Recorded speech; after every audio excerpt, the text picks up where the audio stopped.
My personal opinion, I think most of us pretty much agree, avoid paying the ransom at all costs. You really are playing roulette in a sense.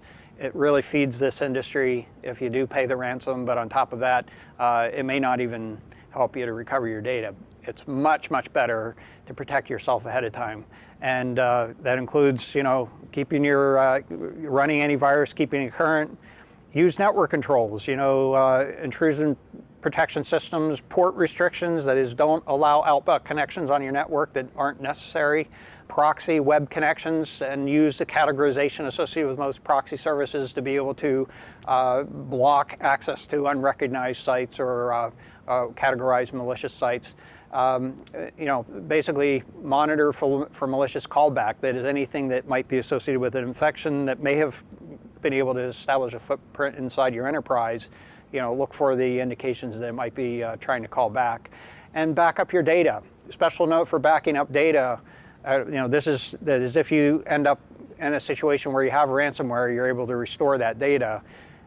Most backup solutions today do not really account for ransomware. That is, the notion of encrypting your data. What will tend to happen is if the file name stays the same, it'll encrypt that, it'll back up your your encrypted form of the file. This is the new version of your hard drive. This is the new. We'll just save that. Right. Yeah, exactly right. Wow. So, and this is something that what I would actually encourage is, if you have a vendor that you're working with for backup, talk with them. Tell them that this is your concern and that you're going to be looking for vendors that support protection from malicious, data integrity corruption.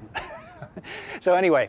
And if you do get detected, if you do detect a case, disconnect from the network and clean or re-image the system before reconnecting. That is, in some cases at least, the decryption cannot continue if it isn't able to get keys to be able to do that encryption. So if it loses its callback capability, it could at least disrupt the process of doing that encryption.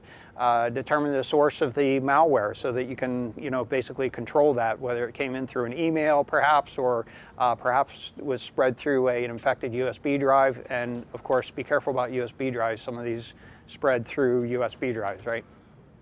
And then last but not least, be cautious of your backup data. That is, the backup data itself could actually have infected files associated with it. So you're going to want to be careful about doing your restore and make sure that you're only restoring files that you absolutely need.